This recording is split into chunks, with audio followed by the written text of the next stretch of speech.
Serendipias, la ciencia de la cadena SER.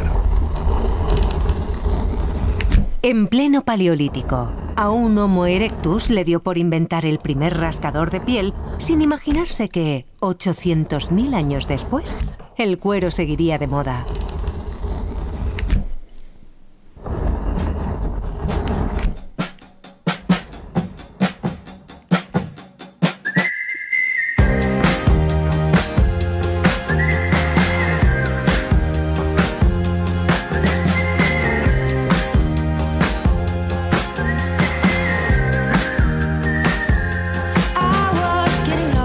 No sabemos cuándo empezamos a vestirnos, cuándo aparecieron los primeros mocasines. ¿Los taparrabos eran anteriores al Homo sapiens? Tenemos respuestas aproximadas, pero el pasado es elusivo y de él solo podemos conocer la pequeña parte que ha sobrevivido hasta nuestro presente.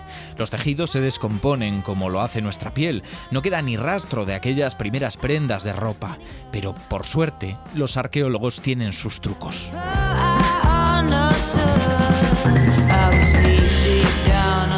Porque si bien no conservamos los calcetines de un Homo erectus, sí tenemos algunas de sus herramientas. Así es como podemos decir que hace al menos 800 milenios uno de ellos diseñó la primera herramienta especialmente creada para raspar piel.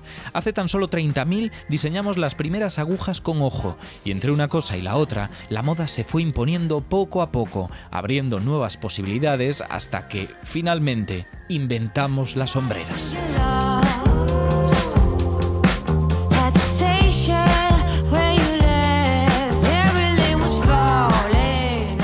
¿Alguna vez has llevado hombreras, Amanda? Hombre, supongo que sí, en alguna americana o algo así. Yo es que no soy consciente. Seguro que en las americanas... Sí, yo te he visto con americanas ¿Sí? que Pues llevan nada, hombreras. Pues me lo apunto. He llevado hombreras. ¿Es el invento de hoy la hombrera o qué nos traes relacionado con la moda? Pues las camisetas llenas de pelitos de mi gato, ¿te parece? No es un buen invento. Vaya, bueno, pues a ver qué nos trae Julio.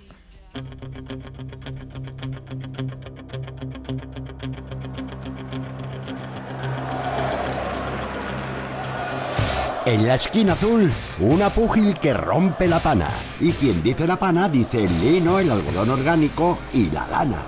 Tan fuerte como el nylon, tan inflamable como el poliéster. Durante los últimos siglos ha puesto a sus rivales de todos los colores, incluso de algunos que creíamos imposibles. Y es que su arsenal no conoce límites y todavía guarda unas cuantas sorpresas en la manga. Recibimos a una boxeadora que nunca pasa de moda, porque ella es la moda. Con todos ustedes, la síntesis química.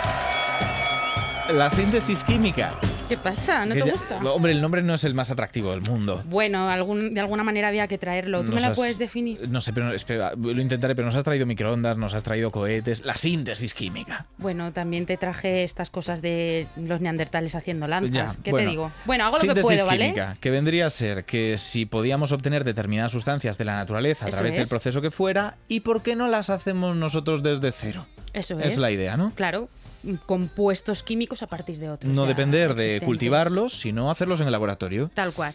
¿Esto qué va a significar al final? Hacer pues fibras sintéticas, muchos colorinchis para tintes, todos ¿no? los colorinchis. Todos los colorinchis habidos y por haber. Entonces, vamos a traer un poquito de historia como siempre, ¿vale? Para ver de dónde venimos y más o menos dónde estamos. Pues mira, más o menos hacia el siglo XVII vino Robert Hooke. ¿Te suena? Sí, hombre, Robert Hooke conocido, que Newton le quemó el cuadro, todas estas historias, hablamos de él en su momento. Muy famoso, de hecho. Sí. Yo tengo la teoría de que le gustaba ser el niño en el bautizo y el muerto en el entierro, la verdad. Le gustaba la liaba la atención, mucho. sí. Pues fíjate tú que a pesar de esta atención, el tío teorizó directamente sobre la posibilidad de dejarnos ya de la seda y crear otro material que no fuera tan costoso. Pero bueno, ya hasta finales del siglo XIX fue cuando ya se presentó el rayón, aunque no lo inventó Robert Hooke. Pero bueno, el rayón es la viscosa. Esta tela que es así súper suavita, que está hecha de celulosa directamente. Ah, sí. La verdad que no sabía lo que era el rayón. Para mí rayón es la cría del jabalí. Ah, mira, Sí. algo nuevo que he aprendido. Pues fíjate. Y eso debe ser un regionalismo, ¿no? No, Tal cual. rayón o jabato, Vale, sí, bueno, sí. soy una bióloga que estas cosas a veces no pasa nada, corramos un tupido velo. Pues bueno, pues al final la viscosa marcó el inicio de la producción comercial a gran escala, ¿no? Pero si nos vamos a 1935, hay una empresa que es muy importante, que es DuPont, que creó un polímero artificial que pertenece al grupo de las poliamidas. o como lo conocemos, que es el nylon. Ah, sí, sí. Eso sí te suena, Entonces ¿no? el nylon empieza ahí. Eso es. No solo sustituyó a la seda en las medias, por ejemplo, que usaban las mujeres, sino que también por la fecha te sonará que tuvo cierta repercusión en la Segunda Guerra Mundial. Se usaba para, por ejemplo, los paracaídas y muchísimos otros materiales. Claro, tejidos que necesitan una resistencia muy alta. Por supuesto, tejidos bélicos, vamos a Sí. llamarlo de alguna forma. Esto significó realmente que hubo un desabastecimiento total de las medias que utilizaban las mujeres. Entonces no había una señora que pudiera ir a una mercería y comprarse unas medias porque había un desabastecimiento total. Y esto te lo cuento porque hay una cosa muy graciosa que se popularizaron unos anuncios en los que animaban a las mujeres a pintarse una línea en la parte posterior de las piernas Para que simular... pareciera que tenía Eso la media es. puesta. Claro, porque... Y apoyar a los paracaidistas. Claro, por supuesto.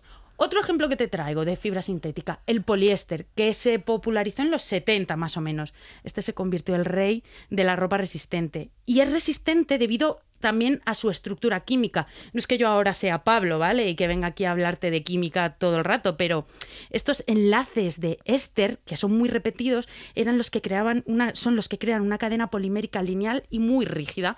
Por eso es tan resistente. Y ahora te voy a hacer una pregunta, Ignacio, a ver si esta te la sabes. Vale, has dicho una cadena polimérica lineal rígida. Me Eso la es. sé. Ah, vale. Pues ahora vamos con otra pregunta. fibra sintética. Si te digo elastano, El astano. ¿te suena? Soy de Ferrol y astano eran los astilleros allí.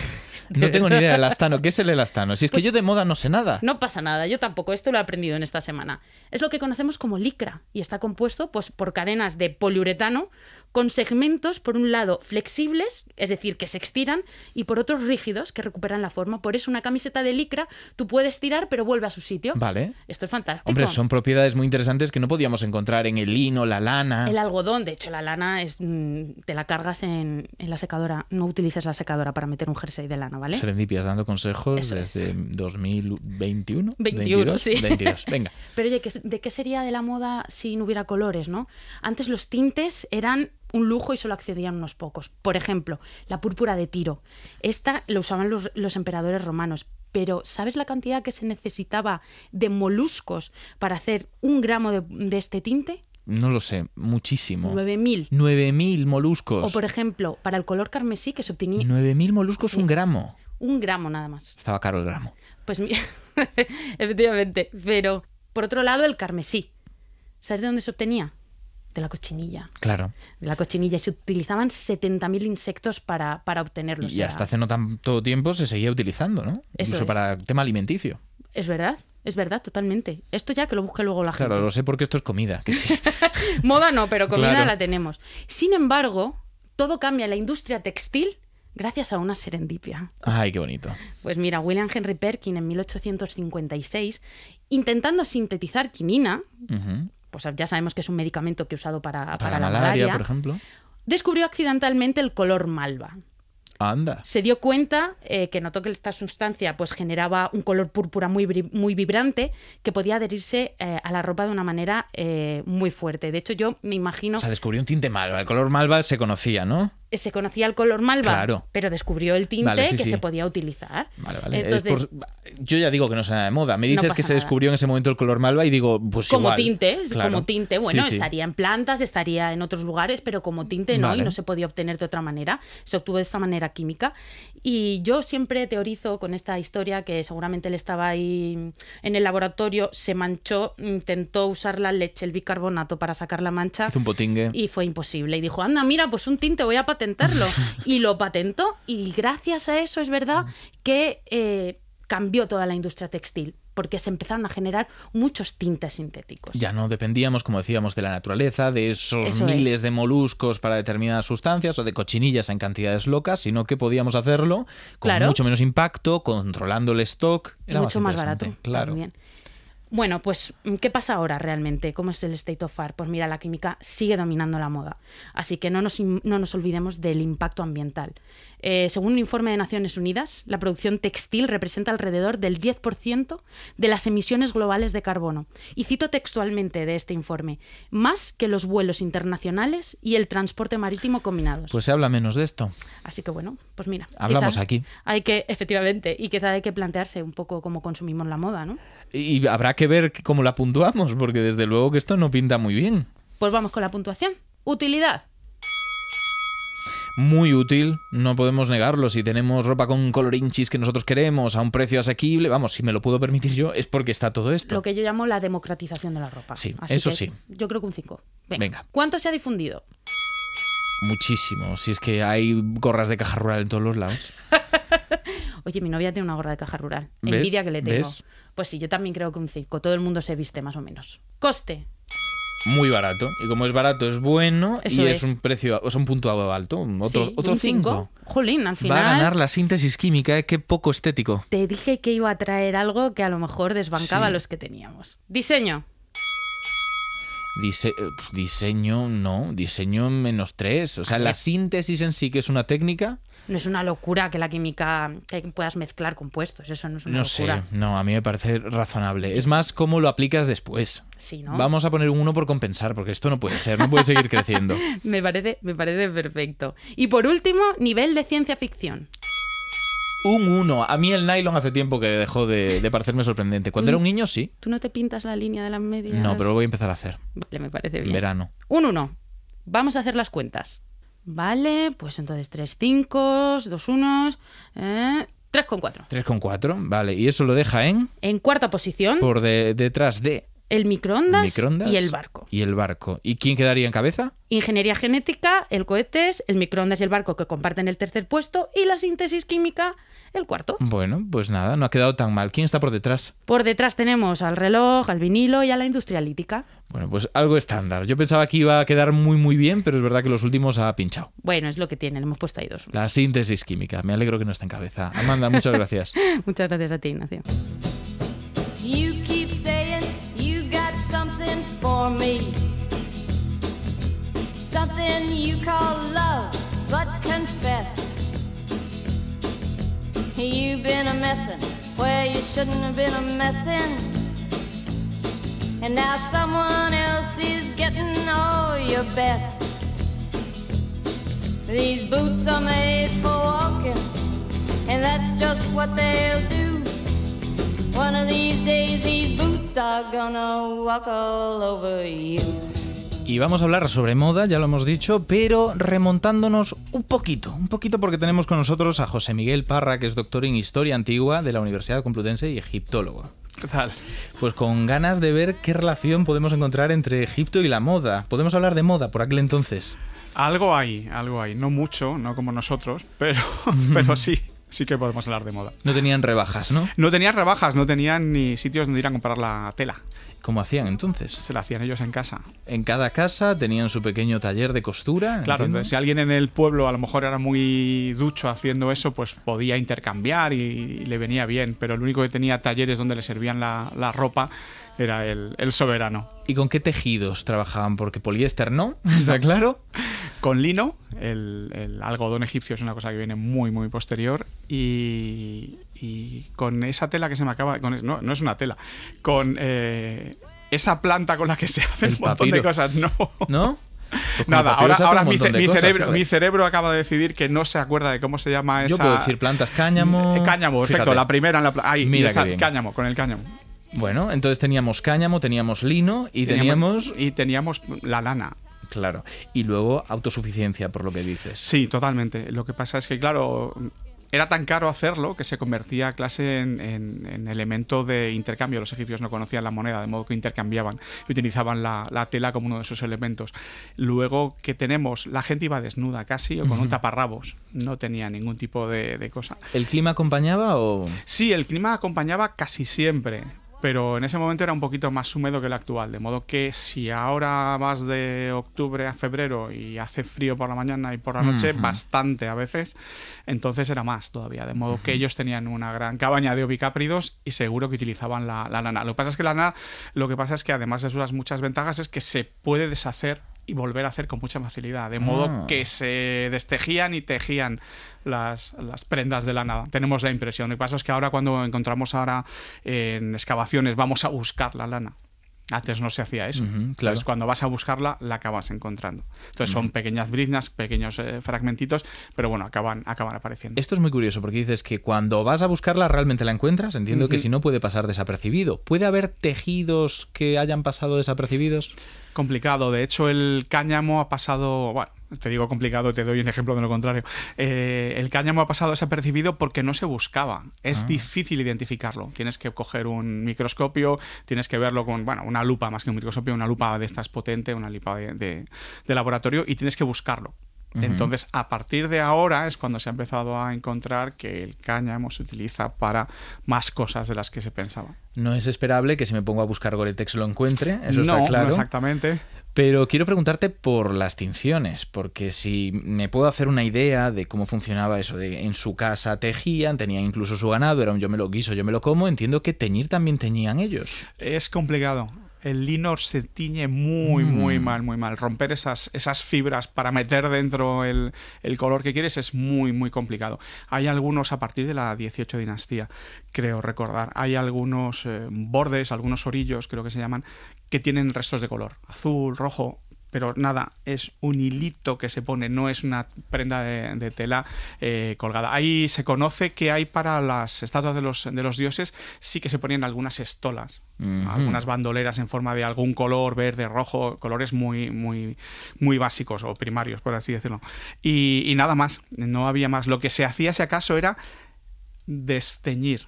Anda. Porque ir impoluto indica que no pisas el suelo, indica que no te llenas de polvo, indica que no pisas el barro, indica que no te salpicas, indica que no estás en el agua salpicando, haciendo ladrillos o lo que sea, de modo que eso indica calidad. Entonces, lo que se hacía sobre todo es teñir. Y los colores eran básicamente dependiendo de cuándo cosechabas el lino. Dependiendo del grado de maduración, acaba teniendo al secarse un color más o menos forzado o oscuro, de dorado. En fin, dentro de esa gama. De esa gama, exactamente. Fíjate que justo has abierto ese último punto que quiero tocar del contexto histórico antes de entrar en una visión más presente, y es el simbolismo que tenían pues estas ropas, el color que pudieran tener. Has nombrado que para algunos casos de referencias a dioses podían teñirlos o que tuvieran más color. Entiendo que por lo tanto estaba asociado esto con estatus.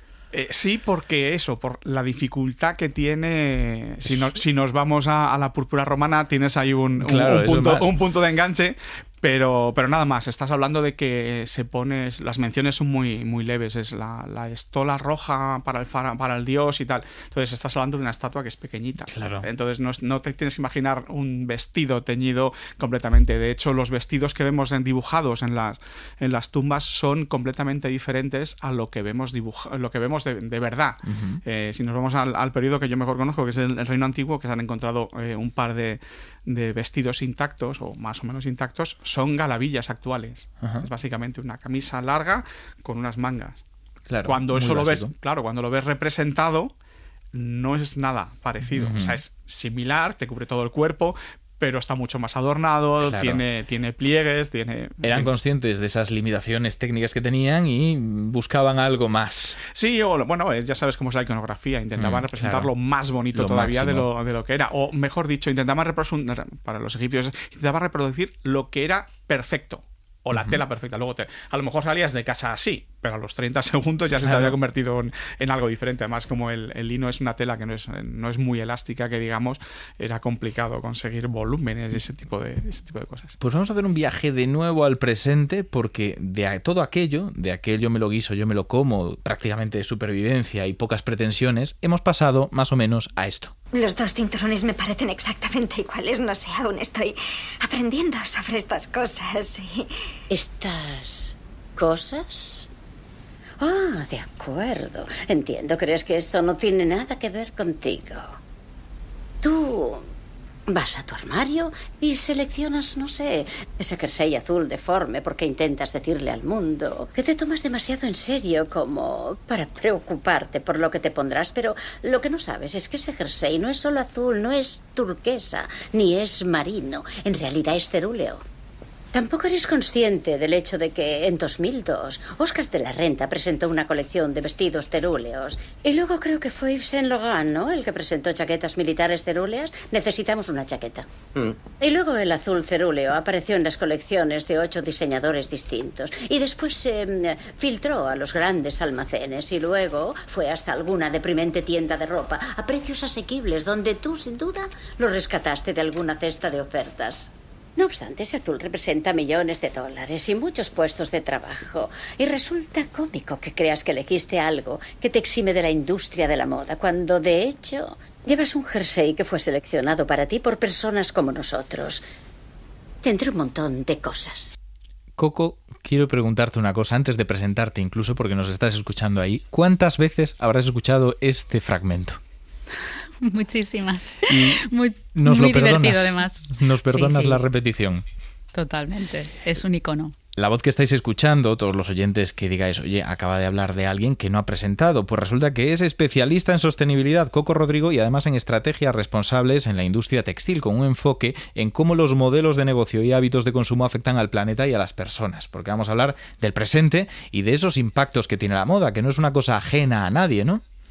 Ni ajena ni baladí, ¿no? Es bastante importante y bastante tangencial como decía el personaje de Meryl Streep, ¿no? Que parece que no nos afecte, pero realmente nos está impactando en el día a día y a varios niveles. Quiero preguntarte, antes de empezar con la parte climática, que supongo que es la que la gente espera, porque esto es un programa de ciencia, por el impacto social, porque eso también es una cuestión que se puede medir y abordar desde la antropología.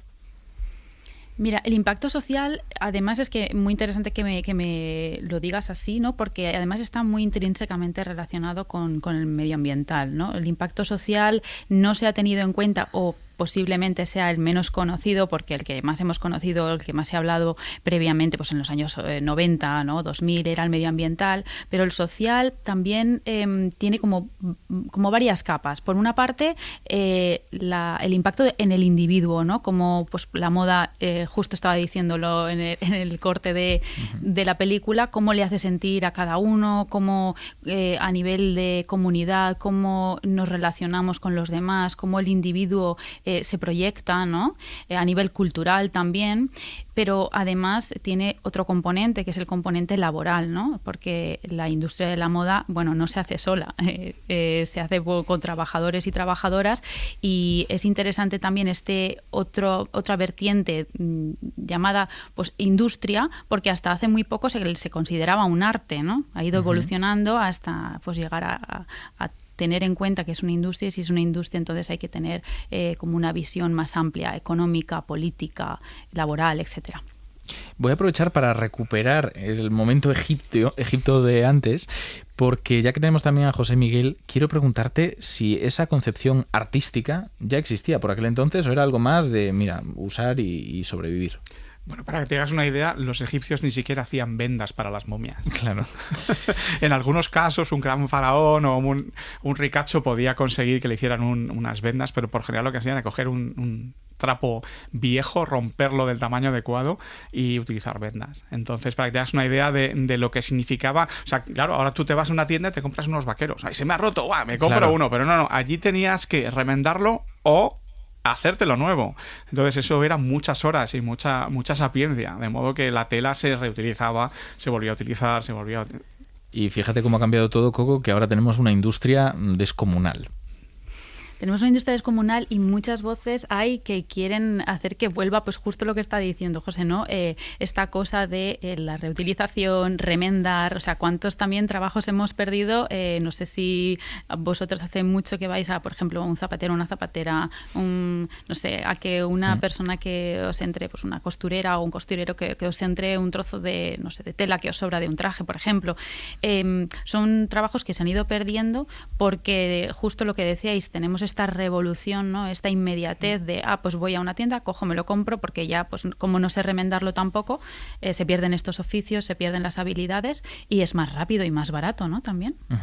Me comentabas fuera de micrófono una cosa que me ha parecido interesante, y es que el impacto que tiene todo esto no es solamente sobre el consumidor, sino sobre quien a veces lo produce, sobre la mano de obra, estoy queriendo decir, y que además no afecta por igual a todos, que hay determinados perfiles que se ven más dañados. Esto es que al final los impactos, a mí me gusta decir que se ha de hacer, hay que responder a dos cuestiones. Una, ¿dónde se reciben estos impactos, en qué país y con qué características políticas o geopolíticas, digamos? Y también, quién recibe estos impactos, porque hay que hacer una reflexión sobre la clase, sobre, pues hablabais antes del poder, ¿no? ¿Quién realmente está recibiendo el impacto de, pues esto, a nivel laboral, pues a nivel medioambiental, ¿no? Y esto es muy, muy interesante, y parece que la moda sea algo como superficial, ¿no? Y algo, pues eso, estética, y es muy profundo. Y ahora sí, creo que vamos a hablar del medio ambiente. Y lo ven, ya lo ven, el gorila sienta bien. Mi chaqueta no se agrieta, es de auténtica jineta. Este es mi siamés. Todos los millennials que estén escuchando esto supongo que han reconocido al señor Barnes cantando, y es lo que me viene a mí a la cabeza cada vez que hablamos del impacto que tiene la moda en el clima y en los animales, en la diversidad. ¿Qué nos puedes contar? ¿Qué hay de cierto en todo esto? Pues mira, realmente, como decíamos antes, ¿no? El medio ambiente, el impacto medioambiental es de las cosas que más conocemos. O sea, somos muy conscientes de que, por ejemplo, hablabais de tintes. Los tintes, históricamente, este ejemplo como muy típico de los países donde se produce el tejido o donde se producen las prendas de ropa, bueno, no se tenía en cuenta pues esta contaminación del agua, ¿no? Y entonces los ríos se tintaban con el tinte de moda que se iba a llevar esa temporada, ¿no? Entonces veíamos, pues por ejemplo, los ríos tintados con colores, evidentemente pues espumas, diferentes cosas que si no estás allí para tomar medición del agua, pues el agua al fin y al cabo riega el suelo, los suelos cultivables de comida, pero no solamente de comida, sino también hablábamos antes del algodón, del lino, de diferentes tipos de fibras que luego serán materiales textiles orgánicos, que es como, bueno, se diferencian de los sintéticos, de los que están hechos pues, a nivel de química, de petróleos y demás. Claro, también tiene esta afectación, pues cambian los colores o cambian el crecimiento de las plantas. Evidentemente afecta a los animales. Tú has dicho la biodiversidad de fauna, de flora. Tiene un impacto muy grande. Incluso podemos desertificar zonas o que ya no podamos ni siquiera los seres humanos vivir, porque parece que el ser humano siempre está en el centro, ¿no? Pero como formamos todos parte de un ecosistema, evidentemente si dañamos el ecosistema al final nos acabamos dañando nosotros mismos, pero esta contaminación pues bueno, se tiene que ir regulando, y es a lo que se tiende a regular todas estas pues todo este problema de contaminación medioambiental. No somos conscientes por lo general de todos estos impactos, porque has nombrado los tintes nada más empezar, y habrá mucha gente que diga, mira, no, que yo tengo una chaqueta de cuero, pero que no es de cuero, es de polipiel, y ya con eso se quedan tranquilos porque no ha habido que sacrificar animales. E igual es una chaqueta roja, rojísima, que su tinte ha implicado esta contaminación de aguas. Has abierto el melón, ¿eh? Representa, una línea muy interesante es el maltrato animal, evidentemente, ¿no? Pues cómo se tratan a los animales a la hora de, pues extraer la piel, ¿no? Para poder hacer, pues prendas de piel o prendas de, estas pieles, ¿no? Que tenemos, pues con el pelo, etcétera. Y luego hay esta tendencia de, pues polipiel o piel falsa o piel vegana también, como le suelen llamar, aunque la piel vegana también hay un componente muy, muy grande, no solamente es poliéster, sino tiene como otro tipo de materiales, todos mezclados, digamos, o sea, son componentes muy complejos, que luego realmente resulta muy complicado de reciclar o a nivel químico y a nivel mecánico. Bueno, a nivel mecánico simplemente pues los troceas y demás, pero claro, ¿qué haces con esto, no? Es muy contaminante también. ¿O cuánto tiempo te va a aguantar una pieza que no sea de piel de animal, ¿no?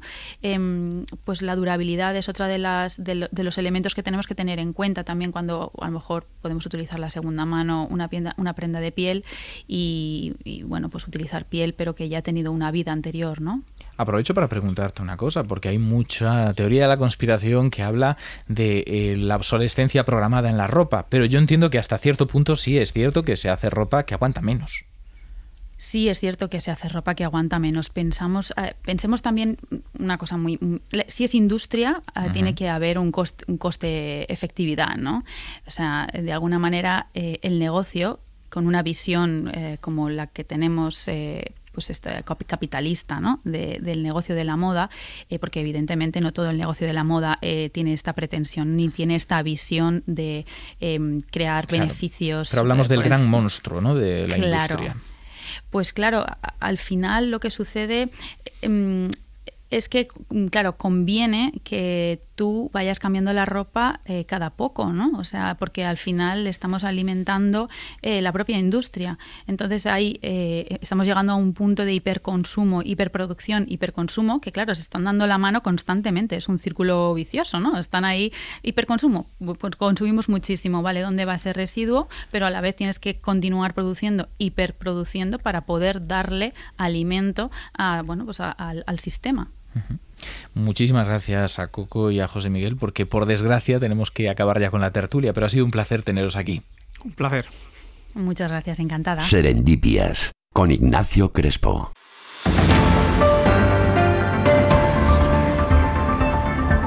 A ver, es cierto que ahora mismo tenemos vídeo, pero Mario, te confías bastante en eso. La gente que nos esté escuchando solo con audio no sabe que estás posando con un signo de la victoria en la mano. ¿Vas a hablar? Tío, porque sí, porque es la moda y ya está, tío, porque mola, tío. Dios. ¿Pero lo has pillado? Sí, pero ¿cuál es el límite? O sea, hasta ahora estabas haciendo bromas No que hay límite, se podían no hay escuchar, límite. La gente podía participar. Ahora Estoy fuera de control, Ignacio. No hay vale, límite. de acuerdo. Como vale. no me pongas tu coto Sí. a este monstruo Es que que hemos es creado, TikTok, yo no, es que no pienso poner. la mitad de nuestro público no sabe lo que acabas de hacer. Ya. Pues que se pongan al día, ¿no? Con las noticias. Claro, que espabilen. Y tú también, con las noticias. Yo, venga, y te empiezo contando algo que me flipa, la verdad, una noticia bizarra y graciosa a la vez, que puede ser que sea mi género favorito. Pues verás, las orcas llevan sombrero. Ah.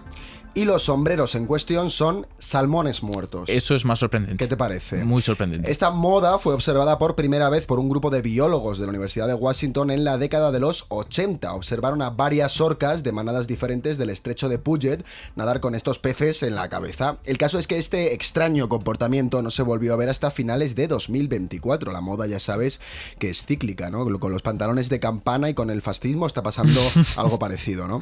No está muy claro a qué se debe que las orcas se pongan salmones en la cabeza, pero se especula con que se deba a un simple juego, ya que las orcas son muy inteligentes. ¿Qué opinas, Ignacio? ¿Tú Pues, podrías venir aquí con un negacionista del cambio climático muerto puesto en el campo? Podría. Yo creo que las orcas igual no han entendido eso de que el salmón vuelve a estar de moda. ¿Tú crees que no? Estoy intentando hacer tu trabajo. No, pues no te sale bien. No, ¿verdad? Así que corremos un tupido Vale. velo. Y te cuento también que la artista londinense Laura Bowker y su estudio de materiales han desarrollado un tipo de tinta que se pone en la ropa que reacciona a las fluctuaciones del viento y la temperatura cambiando de color, como los camaleones, porque los camaleones cambian de color, ¿no? No me vas a hacer otra Sí, vez no, lo de eso es así, eso es las así. ratas y el queso. No, Esto es verdad. así. Ok. Esta línea de ropa que llamaron Air, es decir, aire, se diseñó para Swarovski, se presentó en la Semana de la Moda de Londres en 2024 y puede detectar hasta 7 estímulos como los químicos, la contaminación, la fricción y el sonido, y cada elemento altera el color de una forma diferente. Pero esto yo me acuerdo que cuando yo era pequeño había unos anillos que costaban €1 a lo mejor, que cambiaban de color según tu estado de ánimo. ¿Y qué tal funcionaban? Muy bien. Sí, te fiabas. Sí. Bueno, era un poco evidente que cambiaban Claro. de color por la temperatura, porque cuando te lavaban las manos se ponen azules. Es como lo de la piedra del tiempo. ¿Lo sabías? No. Es una piedra que te compras para saber el tiempo, entonces si está mojada llueve, si se mueve hay viento. Ese es el Así, nivel, claro. Es que tengo mucho que aprender de Fíjate, esto. es ciencia puntera. Ciencia pura. Mario, muchísimas gracias. Muchas gracias a ti, Ignacio. Hasta la próxima.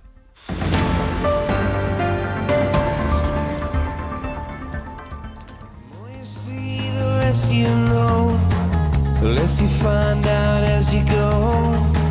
I knew much more then than I do now. Neon heart, day glow eyes, the city lit by fireflies. They're advertising in the skies for people like us. Y tenemos con nosotros a Evelyn Segura, que quiero preguntarte, Evelyn, ¿tú y las modas cómo os lleváis? Hola, Ignacio. Pues, a ver, no soy mucho de modas, es verdad, pero sí que reconozco que a lo mejor he seguido alguna, pero básicamente porque me ha inspirado y por puro aburrimiento. Pero Por bueno, ejemplo, nombra alguna. Vamos a poner una acotación temporal a esto. pues mira, durante una temporada estuve llevando ropa extremadamente grande, Vale, muy grande. bueno. O sea, vale. llevaba ropa de hombre. Ah, bueno. Bueno, Y hubo otra temporada, llevé corbata. ¿Qué Una dices? Sí. Pero Y eran ahora modas un no. poco alternativas, ¿eh? Claro, yo te he conocido con una moda bastante estándar. No, ¿Sí? Sí, Ay, yo he creo sido que muy sí. hippie, he llevado el pelo verde con rastas, no. Otros tiempos. Fíjate, Es que ahora que tenemos incluso vídeo en la radio, la gente puede constatarlo. Que voy normal. Sí, va normal. No, pero ¿sabes qué pasa? Que la forma de vestir también, el seguir ciertas modas, también es una forma de expresar quiénes somos. Así que puedo entender que el tema de las modas, las tendencias, puede ser algo muy humano, porque primero que nos agrupa, porque somos animales sociales, entonces eso nos refuerza el sentimiento de pertenencia. Claro. Y luego también es eso, que habla un poquito de nosotros, ¿no? Nos reivindicamos. Hablamos sin abrir la boca. Claro, tú te sentías más identificada con el colectivo que estaba en la bolsa, ¿no? En brokers con corbata, con traje de hombre. Uy, pero en corbata es un poco alternativa. Ya te enseñaré alguna fotillo que tengo por ahí. ¿Y qué nos traes hoy? Pues mira, de momento Mario estaba hablando, ¿no?, de esos de orcas que llevaban salmones así en la cabeza, y es que es verdad que hay animales que digamos que es, no sé si utilizaría la palabra moda, pero sí que marcan tendencia, ¿no? Que hacen cosas que luego los demás ven y por imitación lo repiten, porque si funciona, pues eso, ¿no? Pues lo aplican. Y al final, pues esa nueva tendencia pues puede ser un comportamiento de caza, o una forma de cantar, o una forma de encontrar pareja, pues eso pues se va expandiendo y se convierte en una tendencia. Pero, que es aprendizaje al final. Es correcto. Pero hoy vengo un poquito así fuera de guión. Vale. No te voy a hablar de animales, bueno, de lo mucho que los humanos nos parecemos al resto de animales, sino que vengo un poco reivindicativa y quiero hablar de la cara más oscura que hay detrás de muchas tendencias. Así que hoy quiero hablar de animales víctimas de la moda. Me encanta. Bueno, no me encanta porque ojalá no fueran víctimas, pero me gusta el tema. Pues te traigo una canción, a ver qué piensas. A ver. Debí tirar más fotos de cuando te tuve. Debí darte más besos y abrazos las veces que pude. Lo piso cuando yo quiera, porque yo igual lo habría pisado antes de que empezara a cantar. No sé qué me has traído, Evelyn. Mira, yo soy muy romántica, encuentro siempre la parte bonita de todas partes.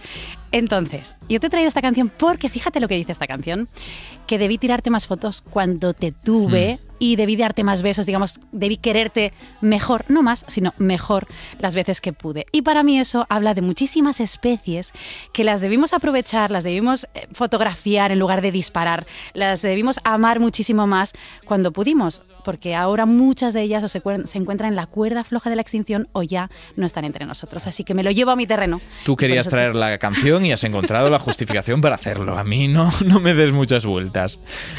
Pues sí, la verdad es que sí, pero te traigo más cositas. Y es que, como te he dicho, quiero hablarte de víctimas de la moda y no solamente de lo que sería la moda de vestir, ¿no? De esas lentejuelas, pasarelas, sino de otro tipo de modas, de esas que responden a nuestros caprichos y que hemos ido, digamos, transformando incluso algunas especies. Algunas incluso les hemos destruido su destino completamente y una de ellas es esta. Podría ser todavía uno de esos inversores de Wall Street que decíamos, pero entiendo que hablamos del lobo. Correcto, el lobo. Parece increíble que a partir de este animal hayamos creado este otro. Sí. Es un poco triste. La verdad que sí. Con todo el respeto a los chihuahuas, eso es verdad. Y es verdad que también que a simple vista parecen animales que no tienen nada que ver, ¿no? Un lobo y un chihuahua es que no se parecen prácticamente en nada, pero mentira, genéticamente comparten un 99% de su ADN. Si somos estrictos, son la misma especie, porque son Canis lupus las dos. Sí, pero a través de muchos siglos de selección artificial hemos moldeado a los lobos según nuestros caprichos y necesidades, modificando su tamaño, su temperamento. Ahí cerramos el círculo. Entran dentro de las modas, los modificamos, yo entiendo que a veces como para labores de trabajo, pero otras veces como ese chihuahua, como si fueran un complemento más. Por puro capricho, como si lleváramos un bolso, tal cual. Y al final hemos llegado a crear cientos de razas de perros. Y a veces estas transformaciones que hemos hecho del lobo, pues no nos han salido muy bien, digamos. Porque, por ejemplo, bulldog inglés o el francés o el carlino, que son estos perros que tienen el morrito así como achatado. Braquicefalia, que se llama, fíjate. Exacto, padecen siempre problemas respiratorios. El tekel, el conocido como perro salchicha, pues tiene un cuerpo muy alargado, patitas muy cortas. Este siempre sufre de problemas articulares y de espalda. El dálmata, que es precioso, pues propensos a la sordera. ¿Y sabes que tiene gota, el dálmata? Pues mira, fíjate. Fíjate. Animales estos tan grandotes, ¿no? A mí me encantan los perros muy grandes, ¿no? Como el mastín, el San Bernardo. Pues tienen una esperanza de vida mucho menor y además también suelen padecer displasia de cadera y codo. Igual que el Golden Retriever, que es uno de los más conocidos. Y el pastor alemán también, que tiene displasia. Sí, sí. Exacto, al final son animales criados y mantenidos simplemente por su estética o por eso, por tendencias, por modas, sin considerar las consecuencias para su salud. Fíjate que hay un caso muy extremo. Has nombrado carlino, bulldog inglés y francés, que tienen esa cabeza amamelonada. Y no solamente es que les compliquen respirar, me parece uno de los datos más bestias sino que muchos no pueden nacer de forma natural, entre comillas, que hay que practicar cesárea para que nazcan.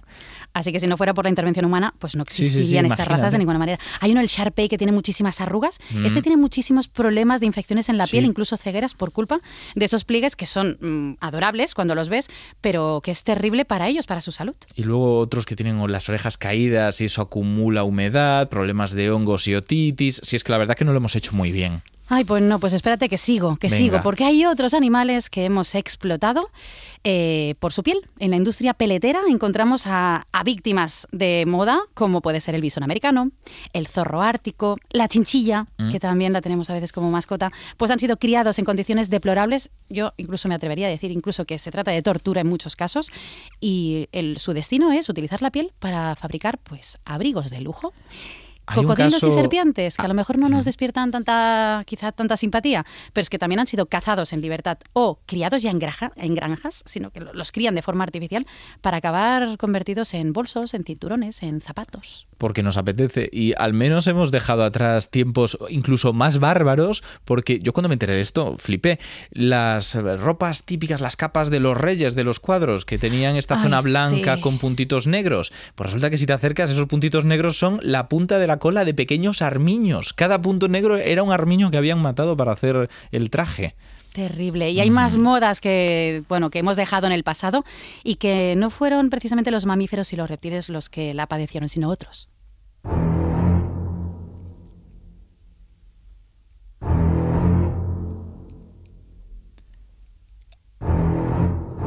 Tengo que reconocer que al menos no me has traído la canción de El Tiburón. O sea, después de lo que has hecho, bien podrías haberla traído. Pues sí, pero bueno, ahí me he contenido un poco. ¿Por qué te he puesto esta canción? Dímelo. Pues porque esta canción realmente generó muchísimo miedo entre muchísimas personas. Temían las profundidades marinas por si se les aparecía un gran tiburón. Pero yo realmente lo que digo es que los tiburones son los que deberían tenernos miedo a nosotros. Porque, ¿sabes cuántos tiburones se matan cada año simplemente para acabar en formato sopa de aleta de tiburón? Voy a ser un poco populista y decir más de los que deberíamos. Exacto, pues 73 millones de tiburones. Lo que he dicho. Y al final el 90% de las especies de tiburones están sobreexplotadas, así que simplemente se les captura, en algunos casos para consumir su carne, como puede ser el cazón, que en muchos lugares de España se come, pues eso es tiburón. Y luego también en los países asiáticos que se fabrica se cocina esa famosa sopa de aleta de tiburón, pero sobre todo en banquetes y bodas, porque se considera un plato considerado pues eso, de lujo, de prestigio en la cultura china. Y así hemos dejado a los tiburones pobres, que es eso, que deberían ponerse ellos esta melodía y temernos a nosotros. Fíjate cómo ha cambiado desde el principio que nos hablabas de esas modas para el aprendizaje que tenían claramente una finalidad, a que ahora utilizamos moda de una forma como término paraguas que coge cualquier cosa que podía ser por utilidad y lo vuelve por gusto, casi por imitación, porque sí. Porque comer tenemos que comer, pero ¿qué necesidad hay de hacer esa aleta que aporta colágeno que podemos poner de otra manera? ¿Qué necesidad tenemos de tener nuestro abrigo de chinchilla y no de cualquier otro tejido que podría ser más sostenible para el medio ambiente? Pues sí, no hablemos ya pues eso de las muchísimas aves que han sido explotadas y casi exterminadas o exterminadas del todo, posiblemente para decorar sombreros o para hacer abanicos, o los animales que son explotados para convertirlos en, pues eso, en objetos de entretenimiento o que son capturados para convertirse en mascotas. Así que tenemos unas modas tan absurdas que yo creo que desde aquí hago un llamamiento a que hagamos unas elecciones, ¿no? Que tomemos decisiones un poco más responsables, que tomemos conciencia de eso, de las consecuencias de las decisiones que tomemos y que sí, que sigamos modas, que está genial, pero sin hacer daño a nadie. Bueno, pues con ese llamamiento acabamos tu sección. Muchísimas gracias, Evelyn. A vosotros. Moure oye voces.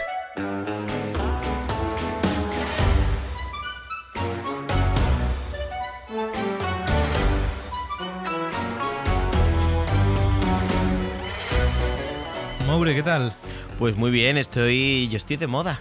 estás de moda. Me gusta mucho pensar que como ahora tenemos vídeo, la gente que nos esté escuchando se lo pierde, pero como tienen vídeo, pueden ver cómo interactuáis con vuestras propias cabeceras. En tu caso, tenías la mirada abstraída. No sé si escuchabas voces en tu cabeza o solamente de forma figurada. No, en realidad estaba pensando si cantar o bailar, que a veces canto o bailo y no sé qué, pero digo, es que ya está muy visto y tengo que hacer otra, innovar, ¿no? En la cabecera. Y me he quedado trabado. Pues has innovado con la pasividad, está muy bien. Sí, pues está muy bien, mira, o sea, menos es más. Eso es. Cuanto peor, mejor. Pero al menos alguna pregunta tienes que meter en tu sección. Sí, no, El claro que menos va a haber es más preguntas. llega hasta cierto punto, luego ya no se sostiene. A mí es que me encanta porque además cuando se interactúa con público no sabes lo que va a suceder y es lo que mola de esta sección. Así que sin más dilación, si quieres vamos con la primera pregunta. Vamos. Venga, vamos, dentro pregunta. Hola Moure, ¿qué tal? Mira, que bueno, como ya sabes, en la actualidad tenemos algunas modas así bastante raras, pero digo yo que en todos estos siglos habremos pasado por casos más extremos. Así que te quería preguntar que ¿cuál es tu moda absurda favorita? Venga, un abrazo. Un abrazo. A ver, yo pensaría normalmente que la ropa para perros. Claro. Pero la ropa para perros luego te fijas y mola bastante. Sobre todo cuando lleva gorrita incluida. Por que eso me ropa es moda absurda favorita. Mola Claro, mira, bastante. sí. Pero tengo otra. Que es, a ver, el tema de los románticos del siglo XIX con la tuberculosis. Uy, eso es una historia, sí. Vamos a ver, para el que no lo sepa, Sí, pero igual a pon mucha contexto. gente le suena. Durante la época del romanticismo, que era un movimiento cultural y literario que surge más o menos finales del siglo XVII, finales del siglo XVIII, principios del XIX, hasta mediados o así, y es una moda que es un poco una reacción, ¿vale? Contra la ilustración, en la que imperaba la razón, el cerebro. Entonces en los románticos que impera el corazón, Claro. la emoción, la muerte, la tragedia, eran El unos drama, intensos, el eso drama. sí. Eran intensos, pero molones. ¿A quién no le gusta Becker? Pues era un intenso, pero mola mazo. ¿Qué pasa? Que entre otras cosas, pues se puso un poco de moda que el ideal de belleza era el de la persona con tuberculosis. Que es un ideal de belleza, pues personas muy delgadas por los problemas de nutrición que tenían, muy paliduchas también por lo que tiene toser sangre. Es lo que tienes. Que no estaba muy bien. También las mejillas sonrojadas y los labios muy rojos por la fiebre, los ojos vidriosos por la fiebre y porque al final de su vida ya tenían delirios. Venía con el maquillaje puesto en las lentillas. Bueno, filtro de Tal Instagram, cual. tuberculosis, molaría un montón. Habría que hacerlo, también te digo. Sí, Sería sí, interesante, sí. por motivos históricos. Pero es una moda que parece muy absurda, pero tiene lógica. Lo primero, por lo que os he dicho de cómo es una reacción, ¿no? Contra la razón. Y lo segundo también, que claro, estamos hablando de una época en la que todavía no se sabía que era una enfermedad infecciosa. Entonces, ¿qué pasa? Que como no se sabía esto, había incluso intelectuales que llegaban a postular que es que la tuberculosis era un rasgo de los genios, de las personas geniales. ¿Por qué? Porque decían, son personas que son tan sensibles, que son demasiado sensibles para este mundo y se consumen y mueren. Y claro, encima, ¿qué hay más trágico y más intenso que una persona que muere de joven? Esto me parece fascinante por un motivo. Vamos a recapitular un poco. Se llegó a postular, como no se conocía la teoría microbiana de la enfermedad, que la tuberculosis podía ser un rasgo de los genios porque se asociaba en estos casos, ¿vale? Sí, Recapitulando. Ahora mismo, que no conocemos bien el origen de algunas enfermedades mentales, estamos creando una narrativa por la cual a veces romantizamos estas enfermedades. Fíjate, hablamos de, es que la depresión es un rasgo de algunas personas especialmente sensibles y geniales y podemos... Se romantizaba la depresión de Bangkok, Claro. por ejemplo, de Van Gogh. O sea, que era una depresión bipolar posiblemente. Estamos cayendo tal vez en la misma moda. Es que no ha pasado de moda, porque hay otro ejemplo muy chungo que es el heroin chic, que es que en los años 90 del siglo pasado, pues de repente se puso de moda que en las pasarelas, en la gente, las supermodelos principalmente, o el mundo de la música, los iconos pop, que adquirieran una estética de personas adictas a la heroína. Sí. O sea, se romantizaba el sufrimiento. O incluso tendencias que no son tan chungas como el Dark Academia, que es como una estética así como de internado inglés, así antiguo. También tiene esa parte chunga de que como que romantiza mucho el estrés académico, el no dormir, la soledad, la melancolía, pero llevada hasta límites ya que rozan la depresión, el aislamiento social, el estar mal, el estar fastidiado. Es decir, romantizamos el sufrimiento. En el caso del Dark Academia es como que consideran que la intelectualidad solo se adquiere cuando estás allá a oscuras entre libros polvorientos y deprimido. Cuando yo voy a defender aquí que se puede ser un intelectual estando comiendo un pincho de tortilla de patata al sol. Hombre, por supuesto. Y yendo por ahí, teniendo muchos amigos, no hay ningún problema. Igual que lo de la tuberculosis. Mira, no hace falta morirte de tuberculosis. O, por ejemplo, como Emily Bronte, la de Cumbres Borrascosas, que se murió con 30 años de tuberculosis y es que se negó a recibir tratamiento. Porque es que ¿qué hay más trágico que morir con 30 años de tuberculosis? Todo por la narrativa. La narrativa. Aquí mandamos mensajes de salud poblacional, como por ejemplo, por favor, no contraigáis la tuberculosis solo porque esté de moda. Que Muy sigue matando a 1 millón de personas al año más o menos, ¿eh? Ojito. En Galicia hay mucha todavía. Sí. Qué chungo. Bueno, segunda pregunta. Venga, segunda pregunta, vamos a por ella. Hola, Maure. Hola. Me ha entrado la duda de si en la ciencia también existen modas. Es decir, ¿las cosas se estudian siempre porque son importantes? ¿O a veces hay cosas que se estudian porque se ponen de moda? Una cosa antes de que respondas, en otros podcasts, no nombraremos donde entrevisto gente, suelo preguntar por qué investigan lo que investigan. Vale. La cantidad de gente que me dice que investiga lo que investiga porque es lo que había es increíble. Claro. Así que no siempre se investigan cosas porque sean súper importantes. No, a veces hay un factor moda. Y esto hay que decirlo. Es decir, hay momentos que de repente hay ciertas ramas de la ciencia o del mundo de la tecnología que crecen de golpe, de una manera loca. Esto no quiere decir que siempre sea malo o que no haya un buen motivo detrás. Por ejemplo, puede ser un motivo político. La carrera espacial durante la Guerra Fría. Por ejemplo. Y se descubrieron muchas cosas. O sea, bueno, tenía unos motivos belicistas, pero bueno, era a ver quién la tenía más grande, ¿no? Pero algo aportó. Luego, por ejemplo, puede ser por una cuestión también de un avance científico o un avance metodológico. Un gran ejemplo, la inteligencia artificial. Que ahora mismo, por ejemplo, lo esté petando el usar la inteligencia artificial para descubrir nuevos fármacos, tiene lógica, porque antes tenías que ir compuesto activo a compuesto activo probando como si funcionaba para alguna enfermedad o para alguna dolencia o lo que sea, y ahora tienes herramientas de inteligencia artificial que pueden predecir si para esto hacer pasa un o no. cribado inicial al menos y no estar probando a lo loco. Claro. Que Luego tienes también, puede ser por preocupaciones sociales. Por ejemplo, el tema de la química verde o incluso una cosa que nos suena a todos, que nos preocupa a todos, el tema del plástico. Hay mucha investigación para reducir el uso de plástico. De hecho, he encontrado un dato que me ha parecido muy guay, que es, por ejemplo, Lego. ¿Quién no ha hecho Lego? Lego maravilloso. Lego ha sacado unas plantas, ¿vale? De Lego que están hechas de plantas.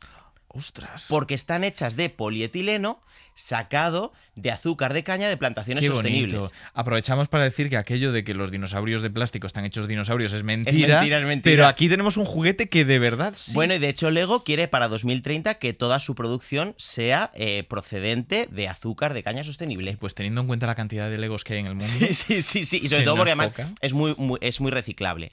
¿Qué pasa? Que es verdad que el tema de las modas, que pueden surgir, también puede surgir porque lo pongan de moda hay revistas de alto impacto que tengan un sesgo hacia ciertos temas y que al final pues los investigadores e investigadoras tiren más de ese tema. Sí, que se retroalimenta, que de repente se empieza a publicar de un tema, empieza a haber más atención, como hay más atención la revista quiere aún publicar más y los investigadores, por sobrevivir, deciden que ese es el camino. Claro, entonces aquí también puede aparecer cuestiones un poco más chungas. Me explico, vamos a poner un ejemplo de moda en ciencia que es un poco multifactorial, que es el tema del estudio de la microbiota intestinal. Nos vamos a meter en terreno farragoso quizás, ¿vale?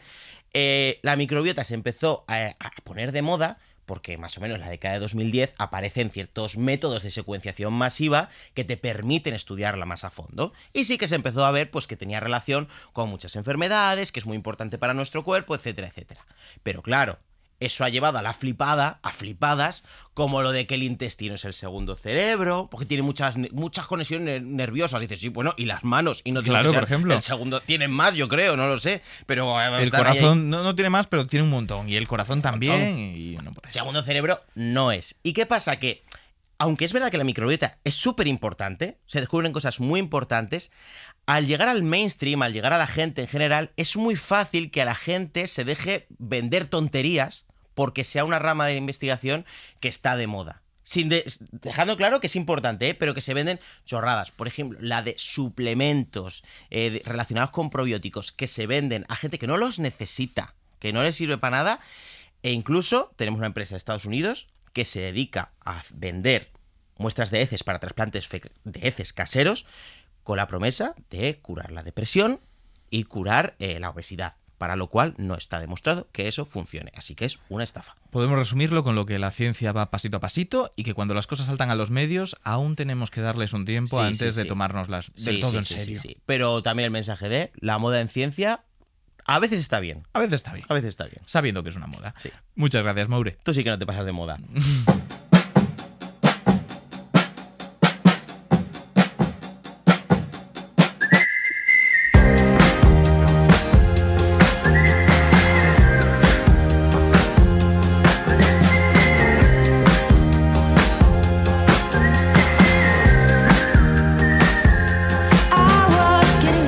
Todas las profesiones tienen sus manías. Los actores no visten de amarillo, los médicos de urgencias nunca dicen que tienen una guardia que está yendo bien, y los arqueólogos le llaman ritual a todo aquello que no entienden.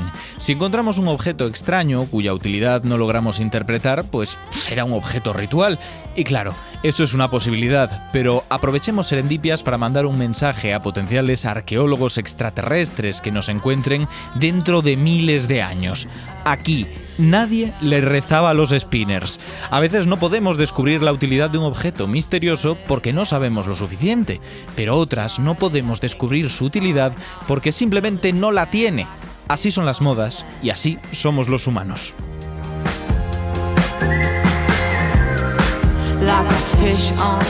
Serendipias con Ignacio Crespo.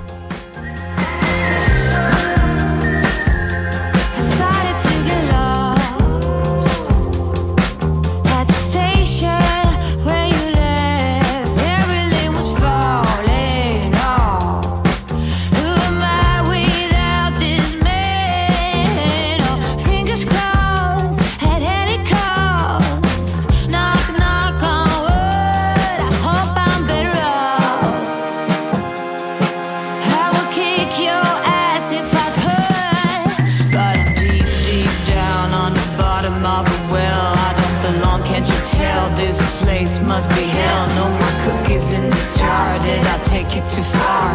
Now I dwell in the sand like a fish on land.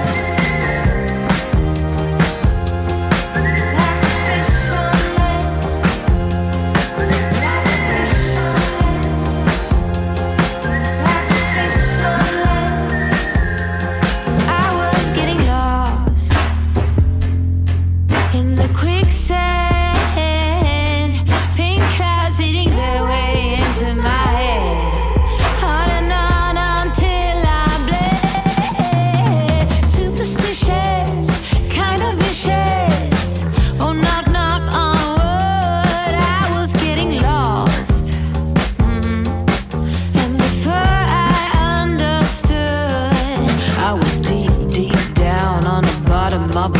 Seagrass was all I found. An alternative hell. No more cookies in this jar. Did I take it too far? Now I dwell in the sand like a fish on land. But I'm deep, deep down on the bottom of a well. I don't belong, can't you tell? This place must be hell. No more cookies in this jar.